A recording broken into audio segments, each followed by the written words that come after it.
यह love story है राजू नाम के एक लड़के की जो मुंबई में रहता है और अपनी पढ़ाई को पूरी करने के लिए गांव से मुंबई शिफ्ट हो गया। राजू एक ऐसे मोहल्ले में रहता था जहां पर सभी आसपास के लोग एक दूसरे से बहुत प्रेम करते थे। राजू भी लगभग उनके साथ घुल मिल गया था। लगभग 6 महीने से उनके साथ रह रहा था। यह एक सीधा साधा लड़का और ज्यादा फोकस इसका पढ़ाई के ऊपर रहता था। जिस कमरे में यह रहता उस कमरे के बाजू में एक कमरा बिल्कुल खाली ही था। एक दिन क्या हुआ, जो कमरा खाली था उसमें एक महिला आई और उस कमरे में अपनी बेटी के साथ शिफ्ट हो गए। कुछ दिनों तक वह महिला अपने हिसाब से रह रही थी, कमरे से बाहर नहीं निकलती थी और अपनी बेटी के साथ रहती थी। धीरे धीरे उस औरत से जान पहचान हुई, शादी उसकी बेटी से भी जान पहचान हुई। मोहल्ले के सभी लोगों के साथ हिल मिलकर रहने लगे। जब महिला से जानकारी मिली तो पता लगा कि यह महिला तलाकशुदा है, परंतु बात यह थी कि वह महिला किसी अप्सरा से कम नहीं थी और धीरे धीरे मोहल्ले के लड़के उसको सेक्सी आंटी के नाम से देखते थे, क्योंकि उसका पहनाव इतना भयानक था कि कोई सा भी लड़का उस पर मर मिटे, मतलब उसका लुक देखकर उसकी तरफ आकर्षित होने लगते। हर दिन अलग अलग फैशन के कपड़े पहनना उसकी पैशन थी। जब वह एक बार साड़ी में बाहर निकली तो किसी अप्सरा से कम नहीं इतनी खूबसूरत थी। और उससे पूछा कि आंटी जी, आज इतनी सज धज कर कहाँ जा रही हो? आंटी ने कहा कि मेरी बेटी की पढ़ाई दिल्ली चल रही है, इसलिए इसे बस में छोड़ने जा रही हूँ। अब मेरे साथ क्या हुआ, मैं इस वक्त मुंबई में स्विफ्ट था, पर मुझे यहाँ से दूसरे कॉलेज में एडमिशन लेना था दिल्ली में, और मैं दिल्ली चला गया। जब मैंने दिल्ली में लगभग 6 महीने बिताए, उसके बाद मुझे मालूम लगा कि मुंबई में हम जिस आंटी के बाजू वाले कमरे में रहते थे, उस आंटी की बेटी यहाँ दिल्ली में कंपटीशन की तैयारी कर रही है। आंटी को फोन किया और उससे पूछा, आंटी मैं दिल्ली में हूँ, आपकी बेटी भी यही रहती है? तो आंटी ने बोला, बेटा तुम मिल सकते हो। तो मेरे लिए आंटी ने अपनी बेटी के मोबाइल नंबर दिया और मैंने आंटी की बेटी से बात की और उसने मुझे एक गार्डन में बुलाया और वहां पर हमारी जान पहचान हो गई। आंटी की यह बेटी दिल्ली में एक कमरा लेकर अकेली ही रह रही थी। मैं उससे 2-3 दिन में मिलता रहता था।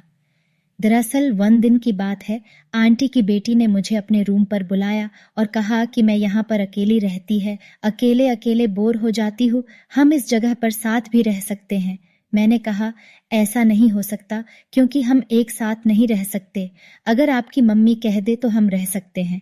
फिर उनकी बेटी ने आंटी को फोन लगाया और कहा, माँ मैं राजू में साथ रह सकती हूँ, यह भी अकेला पढ़ाई कर रहा है और मैं भी अकेली पढ़ाई कर रही हूँ, तो हम एक दूसरे की मदद से अच्छी पढ़ाई कर पाएंगे। पूजा की माँ ने कह दिया कि बेटा तुम रह सकते हो, कोई दिक्कत नहीं। तो पूजा ने अपनी माँ को सारी बात बताई और आंटी कहा, कोई दिक्कत नहीं है, आप एक साथ रह सकते हैं। तो हम दोनों एक ही कमरे में एक साथ रहने लगे, अच्छी पढ़ाई भी की, एक दूसरे की मदद भी करते हैं। पर हम दोस्त ही थे, हमारे बीच कुछ ऐसा भाव नहीं था। हालांकि मुझे उसके मन की बात याद नहीं थी, परंतु मैं अपनी तरफ से उसे दोस्त ही मान रहा था। 1 दिन की बात है, जब मैं रूम से बाहर घूमने के लिए गया और वह घर पर ही थी। उसने खाना वाना बनाया। फिर पूजा ने मेरे कॉल किया कि राजू घर पर अभी बिजली नहीं आ रही है, तुम तुरंत घर पर आ जाओ। मैंने कहा कि मैं आ रहा हूँ। जैसे ही मैं घर पर गया तो बिजली जा चुकी थी। मैंने इधर उधर देखा पर बिजली नहीं आई, क्योंकि हमारे कुछ बिजली के तारों में फॉल्ट आ गया था। मैंने कहा कि अब तो अंधेरे में ही सोना पड़ेगा। उसने कहा, कोई बात नहीं, अंधेरे में सो लेंगे, हमारे कमरे में बेड नहीं था, हम जमीन पर ही बिस्तर लगाते थे। पर इस दिन हुआ ऐसा कि उसे बिजली ना आने के कारण उसे डर लग रहा था और अचानक से वह डर गई। रात के 1 o'clock बज रहे थे और उसने मेरे को बाहों में भरकर कहा, राजू मुझे आज बहुत डर लग रहा है। मैंने कहा कि इसमें डरने वाली क्या बात है, आप थोड़ा दूर रहो, कि हम इतना पास नहीं आना चाहिए। फिर पूजा ने कहा कि क्यों नहीं आना चाहिए। उसने मेरे को कसकर पकड़ लिया और मेरे को छोड़ा ही नहीं। मैंने सोचा कि यह लड़की क्या कर रही है, इसका विचार थोड़ा अलग ही है। आपसे क्या कहें, वह तो मेरे साथ रोमांस करने लगी। उसने मेरे साथ ऐसा किया कि मेरे कपड़े और उतार दिए। फिर क्या था, अब आप समझ जाओ। हम एक दूसरे में मिल चुके थे। लगभग 2 o'clock बजे से हम एक साथ मिल रहे तो लगभग 6 o'clock बज गए। एक्सपीरियंस मेरा बहुत ही तगड़ा रहा, पर मुझे डर भी था ये क्या कर दिया, पर मैंने सोचा कि कोई बात नहीं, इसकी इच्छा हो गई तो इसमें मैं क्या कर सकता हूँ। और हम दोनों लगभग, वह 24 साल की थी और मैं 25 साल का था, क्या करें बन गया। हम अलग अलग कॉलेज में पढ़ने जाते थे और दोनों के अंदर खूब प्यार जग रहा था और हमारा तो रोज का ही काम हो गया था। जब भी रात की 12 o'clock बजे तभी हम एक दूसरे में लग जाते, क्योंकि यह लड़की सेक्सी आंटी की सेक्सी बेटी है, क्योंकि यह भी बहुत की प्यासी थी। पर मैंने भी इसकी प्यास बुझाने में कोई कसर नहीं छोड़ी। लगभग मैंने किसके साथ 2 साल रिलेशनशिप में रहा। दोस्तों, पहले मैंने यह सोचा था कि हम दोनों दोस्त बनकर रहेंगे, पर हमारे बीच तो कुछ और ही हो गया। वह हमने बहुत दिनों तक शारीरिक संबंध बनाए। पूजा इस बात को तो जानती थी कि हमारी शादी नहीं हो सकती, क्योंकि हम एक जाति के नहीं थे, इसलिए हम आने वाले समय में भी अच्छे दोस्त बनकर रहेंगे। लगभग हम 2 साल से तो साथ ही थे। जब मेरा दिल्ली कॉलेज समाप्त हो गया तो मैं पूजा से बातचीत करके अपने घर लौट गया और इसी बीच पूजा से हमारी बात भी नहीं हो रही थी। जब भी मेरा मन करता तो मैं दिल्ली चला जाता हूँ, 1-2 दिन रहकर वापस आ जाता था।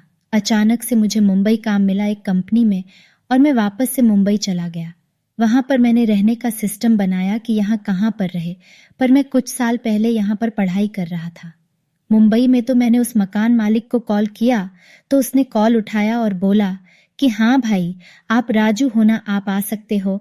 तो मैं उसी कमरे में मुझे जगह मिली और वह आंटी भी, जिसे हम सेक्सी आंटी के नाम से जानते थे, वह भी अपनी बेटी के साथ ही वहां रह रही थी। तो मैं उसके घर गया और मैंने बातचीत की। उनकी बेटी पूजा भी मिली, उससे भी बात की।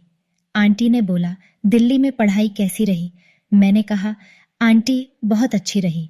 आंटी बोली, चलो ठीक है। एक दिन मैं अपने कमरे पर ही कंप्यूटर पर काम कर रहा था।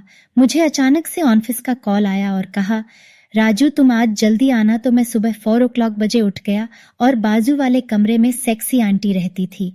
वह भी 4 o'clock बजे बिस्तर से उठ जाती थी। तो आंटी ने मुझे सुबह सुबह आवाज देकर बुलाया, राजू इधर आना। मैं वहां गया तो आंटी बाथरूम में नहा रही थी। तो जैसे गया कि आप नहा लो, मैं अभी वापस आ जाऊंगा। उसने कहा कि कोई परेशानी नहीं, तुम रुको।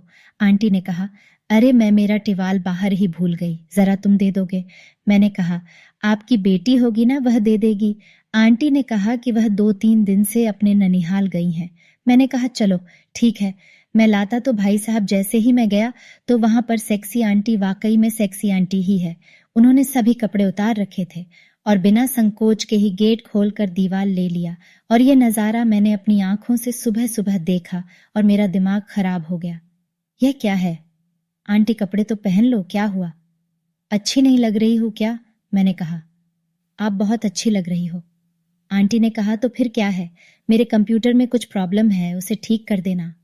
मैंने कहा, बस इतनी सी बात अभी करता हूं। कहाँ है कंप्यूटर? आंटी ने बोला, सामने वाली अलमारी में पड़ा होगा।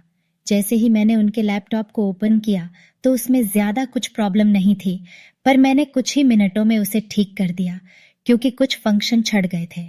जैसे ही मैं कमरे से बाहर आने लगा तो आंटी ने कहा, कहाँ जा रहे हो? मैंने कहा, ऑफिस में आज जल्दी बुलाया है, इसलिए मैं जा रहा हूँ। आंटी ने कहा, चाय पीकर जाना। मैंने कहा, आंटी चाय पीने जितना समय नहीं है, मैं चलता हूँ। पर आंटी नहीं मानी कि आपको चाय पीकर भी जाना होगा। तो मैं उनके बिस्तर में बैठ गया और आंटी भी आकर मेरे बाजू में बैठ गई और मुझसे रोमांटिक रोमांटिक बातें करने लगी। यार, मेरा तो तन बदन में आग लग गई। पहले से ही यह दिखने में सेक्सी दिखती है और उनकी बातें भी सेक्सी वाली करते हैं।